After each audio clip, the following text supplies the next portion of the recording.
January 1996, Shorthand Tamil Junior Grade. Get ready for the dictation. 10 seconds. 5 seconds. Start. நண்பர்களே, நமது நாடு விடுதலை பெற்று 47 ஆண்டுகள் முடிந்து விட்டன.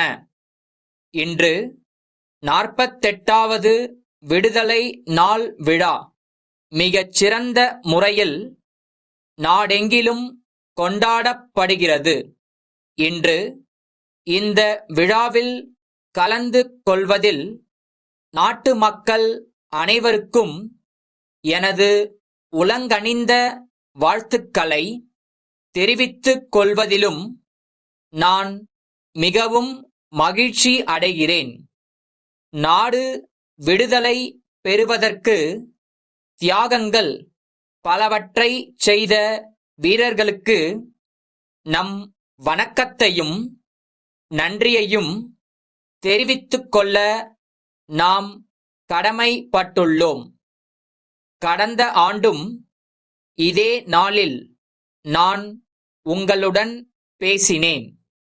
அப்போது இந்த நாட்டு நடப்பு பற்றியும் பொருளாதார நிலைமை பற்றியும் நம்மை எதிர்நோக்கியுள்ள பிரச்சனைகள் பற்றியும் பேசினேன். இப்பிரச்சனைகளை எதிர்த்து போராடி அதில் கணிசமான வெற்றியையும் பெற்றிருக்கிறோம் என்பதை தெரிவித்துக் கொள்ள விரும்புகிறேன். இப்போது நீங்கள் காணும் நிலைமை வேறு. இது கடந்த ஆண்டு இருந்த நிலைமையிலிருந்து பெரிதும் மாறுபட்டதாகும்.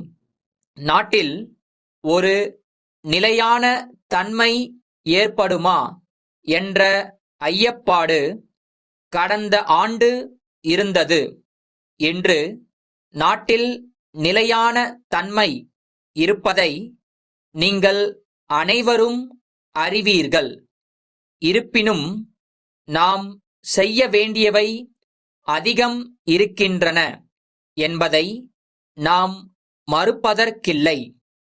பொருளாதாரத்தை பொறுத்தவரையில் நாம் கணிசமான வெற்றியை பெற்றுள்ளோம். கடந்த ஆண்டில் தங்கத்தை அடகு வைக்க வேண்டிய அளவுக்கு கடுமையான நிலைமை ஏற்பட்டதை நாடே நன்கு அறியும். அப்படிப்பட்ட இக்கட்டான சூழ்நிலையில் இருந்து நாம் மிகவும் கவனமாக சில நடவடிக்கைகளை மேற்கொண்டோம். இதன் காரணமாக இன்று நம்மிடம் அந்நிய செலாவணி கையிருப்பு கணிசமான அளவுக்கு உயர்ந்துள்ளது என்பதை சுட்டிக்காட்ட விரும்புகிறேன்.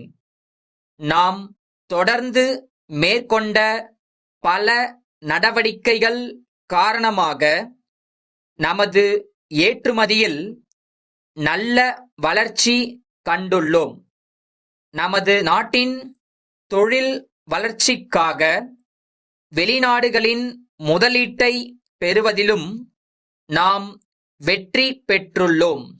ரூபாய் 3000 கோடி அளவுக்கு முதலீட்டு யோசனைகள் அரசுக்கு வந்துள்ளன. இந்த முதலீடுகள் பலன் அளிக்க சிறிது காலமானாலும் நீண்டகால அடிப்படையில் நாட்டின் தொழில் வளர்ச்சிக்கு இவை பெரிதும் உதவும் என்பதில் ஐயமில்லை.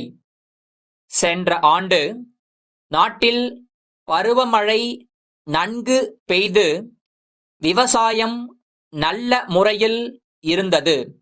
இதனால் உணவுப் பொருட்களின் விலைவாசிகள் குறைந்துள்ளன என்பதையும் தெரிவித்து என்னுடைய உரையை முடித்துக் கொள்கிறேன். கல்கத்தா குமார் கூட்டமைப்பின் மேலாளரிடமிருந்து சென்னை வேலன் கூட்டமைப்பின் இயக்குனருக்கு எழுதும் கடிதம். அன்புடையீர், தங்களின் செப்டம்பர் 25 நாளிட்ட கடிதமும் அத்துடன் கூடுதலாக 30 மின்விசிறிகள் தேவைக்கான ஆணையும் கிடைக்கப் பெற்றோம் என்பதை மகிழ்ச்சியுடன் தெரிவித்துக் கொள்கிறோம். எனினும் இவற்றை பழைய விலையில் விற்பதற்கு இயலாத நிலையில் உள்ளோம். விலை அதிகரிப்பு பற்றி நாங்கள் ஏற்கனவே ஒரு சுற்றறிக்கை மூலம் அனைத்து வாடிக்கையாளர்களுக்கும் தெரிவித்திருந்தோம். ஆனால் இந்த சுற்றறிக்கை தங்களுக்கு அனுப்பி வைக்கப்படவில்லை என்பதை தற்போது அறிந்து வருந்துகிறோம். இத்துடன் புதிய விலைப்பட்டியல் ஒன்றை தங்களுக்கு அனுப்பி வைக்கின்றோம். உங்களுக்கு தேவையான மின்விசிறிகள் பற்றி எங்களுக்கு தெரிவித்தால் அவற்றை உடனடியாக அனுப்பி வைப்பதற்கு தயாராக உள்ளோம். தங்களின் பதிலை விரைவில் எதிர்பார்க்கும். தங்கள் நம்பிக்கையுள்ள